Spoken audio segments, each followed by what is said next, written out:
Shalom Bapak Ibu Saudara-saudari yang dikasihi dan mengasihi Tuhan. Kita bersyukur kalau hari ini Tuhan boleh memberkati kita. Mari sebelum kita membaca dan merenungkan firman Tuhan, kita berdoa.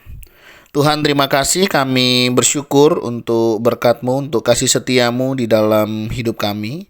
Kami percaya kalau hari ini kami ada, itu semua karena berkat dan kemurahan-Mu. Sebentar kami akan membaca dan merenungkan firman-Mu. Berfirmanlah dan biarlah kami mengerti apa yang menjadi kehendak-Mu di dalam hidup kami. Kami berdoa ya Tuhan di dalam nama Tuhan Yesus Kristus. Haleluya. Amin. Ayat firman Tuhan hari ini terambil di dalam kitab Injil Lukas, pasalnya yang ke-6, ayatnya yang ke-27 hingga ayatnya yang ke-36.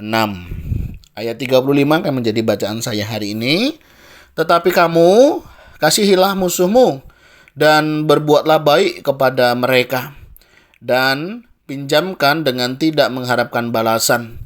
Maka upahmu akan besar dan kamu akan menjadi anak-anak Allah yang maha tinggi.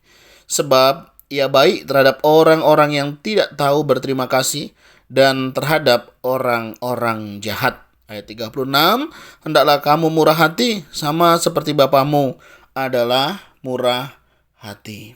Amin. Demikianlah firman Tuhan, mari kita merenungkannya.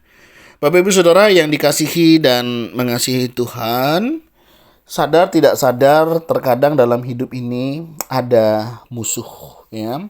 Apakah musuh itu nampak jelas atau dalam selimut, ya? Artinya kita bisa berteman akrab, kita bisa berteman baik, tetapi ternyata di dalamnya menyimpan bara api kebencian dan kemarahan. Nah, bagaimana kita menyingkapi hal-hal yang demikian ketika hal-hal demikian ini bisa mengganggu dalam sebuah relasi?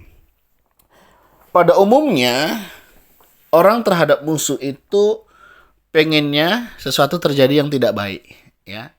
Ada orang-orang tertentu itu misalnya berdoa untuk sebuah hal yang bisa berakibat kepada orang yang dimusuhinya atau yang memusuhinya, dengan doa-doa yang tidak pantas begitu, ya. Kenapa? Punya harapan. Oke, aku nggak bisa balas, biar Tuhan yang balas. Artinya mengharapkan sesuatu yang terjadi kepada mereka. Kelihatannya sih rohani, ya, tetapi sejatinya mereka sedang mengharapkan, ya, penderitaan dialami oleh mereka. Nah, menarik sekali Bapak Ibu Saudara ayat bacaan kita hari ini, ya. Bagaimana sih kita meresponi musuh kita? Firman Tuhan mengajarkan yaitu kasihilah musuhmu. Di saat dunia, ya, ada musuh harusnya dibalas, diserang dan lain sebagainya.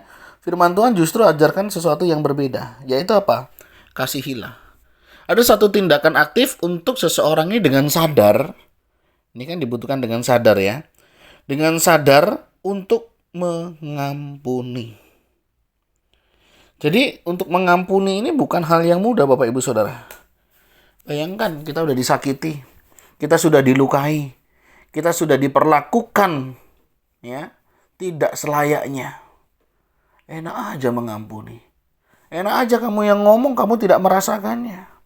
Itulah seringkali yang menjadi alasan, itu yang seringkali menjadi yang dilakukan oleh setiap orang yang merasa tidak mudah mengampuni. Jujur memang mengampuni bukan hal yang mudah, tetapi bukan berarti tidak bisa, ya. Saya percaya ini nggak mudah, tapi bukan berarti kita tidak bisa. Saya nggak tahu Bapak Ibu Saudara, adakah orang-orang yang sampai hari ini Bapak Ibu Saudara masih belum ampuni, masih marah, masih kecewa, dan masih terluka, dan tidak bisa membangun sebuah relasi yang baik. Jika ada, firman Tuhan mau ingatkan, kasihilah mereka. Bisa jadi mereka tidak tahu apa yang mereka perbuat. Dan kalaupun mereka tahu bahkan dengan sengaja melakukannya, mari kita juga mengampuni. Mengampuni selain membuat kita jadi tenang, begitu, ya, karena relasi menjadi pulih, itu juga bisa memberi pengaruh pada kesehatan kita. Dengan kita sehat, ya, jasmani rohani kita, maka kehidupan kita pun pasti akan jauh lebih baik, ya. Ketika seseorang tidak mengampuni, musuh, dan lain sebagainya. Itu ibaratnya kita minum racun, tapi mengharapkan orang lain yang mati. Nggak mungkin Bapak Ibu Saudara ya. Kita udah pikir ya, makan nggak bisa tidur, tidur nggak bisa makan, nggak bisa melakukan aktivitas dan lain sebagainya. Itu bukan hal yang mudah. Oleh sebab itu, pilihan untuk mengasihi mereka adalah pilihan yang terbaik. Ya, kenapa? Karena Tuhan juga sudah melakukan hal itu kepada kita. Bahkan dikatakan, sebab ia baik terhadap orang-orang yang tidak tahu berterima kasih dan terhadap orang-orang jahat.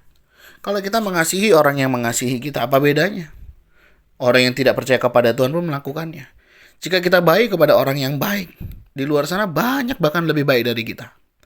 Tapi yang menjadi berbeda adalah ketika kita bisa mengasihi musuh-musuh kita atau yang juga memusuhi kita. Kita baik dengan orang yang baik, wajar. Ya, kita bisa bergaul, berteman dengan orang yang memang sefrekuensi, wajar. Tapi bisakah kita bergaul, berteman, bersama mungkin orang-orang itu berbeda? Tadi malam saya ketemu dengan satu teman saya ya di sini. Ternyata dia sudah menjadi tokoh agama, menjadi seorang ustadz. Ya kami ketemu ngobrol, enak. Ya, tidak ada permusuhan, tidak ada sesuatu yang orang kira dan lain sebagainya. Walaupun dia cerita, waktu dia bilang aku mau ketemu sama pendeta katanya. Wah bagus itu. Karena mereka memiliki pergumulan, sulit mendirikan rumah ibadah juga karena di lingkungan orang kita. Ini semangat seperti ini Bapak Ibu Saudara yang seringkali terjadi ya. Yang tentunya akhirnya nggak ada selesainya. Semuanya saling ingin menang sendiri. Bahkan dia bilang, ini kalau jemaah saya tahu, mungkin dia bisa marah-marah dengan saya katanya.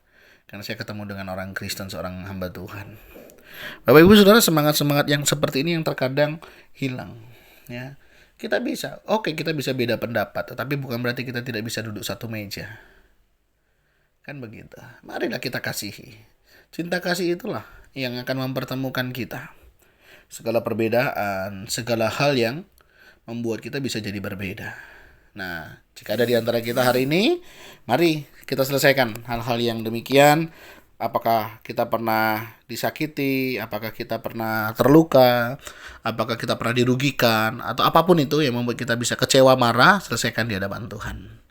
Ya, jangan jadikan diri kita seperti Tuhan. Bahkan melebihi Tuhan. Tuhan aja mengasihi dan mengampuni kok. Kenapa kita tidak? Siapa kita? Kalau hari ini kita boleh ada sebagaimana kita ada, kita tahu. Itu karena belas kasihan daripada Tuhan.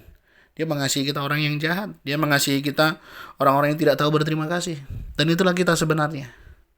Jangan kita perlakukan seperti diri kita yang tidak mau berterima kasih. Tuhan, tolong kami.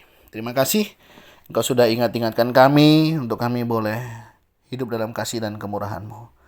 Ajar-ajari kami ya Tuhan, untuk kami boleh hidup saling mengasihi, mengampuni, dan hidup dalam damai sejahtera-Mu.